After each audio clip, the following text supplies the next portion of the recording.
नमस्कार। हस्तरेखा ज्ञान के इस प्रकरण में आज हम बात करेंगे क्रॉस की।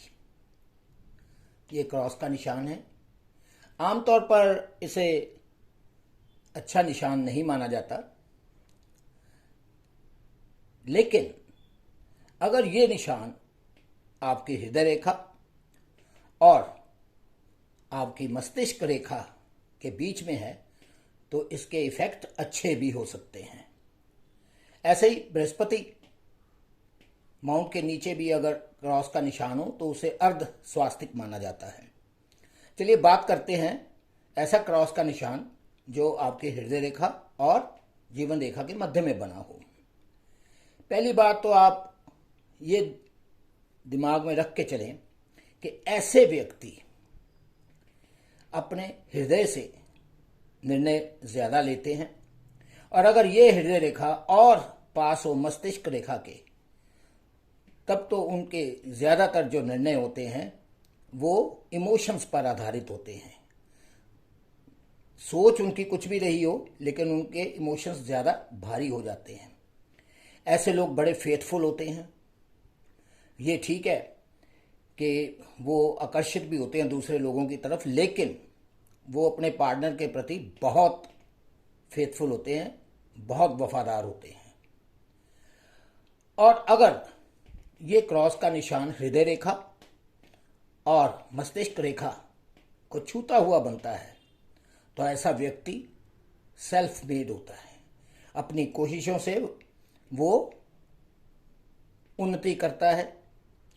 ऐसा नहीं कि उसे और कहीं से मदद नहीं मिलती, वो आपको पूरे हाथ में देखना होगा, लेकिन इसका जो असर है, इसका जो प्रभाव है वो ये है कि वो व्यक्ति सेल्फ मेड होता है, मेहनती होता है। हालांकि वह बहुत ज़्यादा वो इमोशनल भी होता है, बड़ी जल्दी उसके आंसू भी निकल आते हैं, लेकिन उसके बावजूद ये व्यक्ति तरक्की करता है, धोखा नहीं देता। उसमें धोखा देने की मंशा कभी होती नहीं है। और अगर स्त्रियों में ये क्रॉस का निशान ऐसे बना हुआ है तो वो लेडीज़ बहुत डिटर्मिन्ड होती हैं और बहुत कुशल होती हैं अपने काम के प्रति, चाहे वो घर के बाहर का काम हो या घर के अंदर का काम हो। वो दोनों कामों में बहुत कुशल हो जाती हैं, डिटर्मिन्ड होती हैं। जो काम वो हाथ में ले लेती हैं उसे समाप्त करके ही छोड़ती हैं।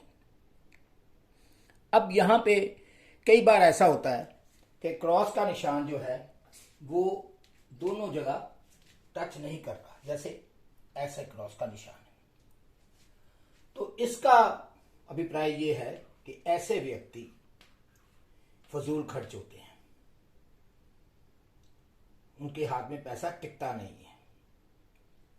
हालांकि अगर हृदय रेखा और जीवन रेखा के दोनों तरफ ये क्रॉस जुड़ रहा हो तो इसका अभिप्राय ये है कि वो व्यक्ति सेल्फ मेड है, वो अपनी दौलत कमाता है और उसे संभालता भी है। लेकिन अगर ये क्रॉस पूरा रेखाओं को ना छू रहा हो तो ऐसे व्यक्ति की काफ़ी खर्चे भी हो जाते हैं, फिजूल खर्च हो जाता है अगर ये टच ना कर रही हो। लेकिन अगर ये टच कर रही हो तो वो सेल्फ मेड आदमी होता है। ऐसे लोग, इन पर भरोसा करना चाहिए। ये लोग किसी को धोखा नहीं देते, इमोशनल होते हैं और इमोशंस में ही ज़्यादा वो डिसीजंस ले लेते हैं। और ज़्यादा इमोशंस उनके तब बढ़ जाते हैं अगर मान लीजिए ये हृदय रेखा और समीप आ जाती है और फिर एक क्रॉस का निशान यहाँ बना हुआ है, तो ऐसा क्रॉस का निशान उन्हें और ज़्यादा इमोशनल बना देता है। तो क्रॉस के निशान सभी जगह बुरे नहीं होते। अगर बृहस्पति पर्वत के नीचे एक क्रॉस का निशान हो तो इसे भी अर्ध स्वास्तिक के रूप में लिया जाता है। यहाँ ये बुरा नहीं माना जाता। मैरिड लाइफ में, काम में, ज्ञान में, शिक्षा में और बृहस्पति से जुड़े जितने भी कार्य हैं उन सब में ऐसा व्यक्ति ज़्यादा निपुण हो जाता है। ये आपको पता ही है कि ये बृहस्पति माउंट है, यहाँ से यहाँ तक। ये आपकी उंगली के बिल्कुल नीचे, तर्जनी के बिल्कुल नीचे का जो हिस्सा है, ये बृहस्पति माउंट कहलाता है। तो ये क्रॉस पामिस्ट्री में, हस्तरेखा ज्ञान में अच्छे माने जाते हैं। आज के लिए इतना ही। अगर आपका कोई क्वेश्चन या क्वेरी हो तो आप ज़रूर भेजें। धन्यवाद।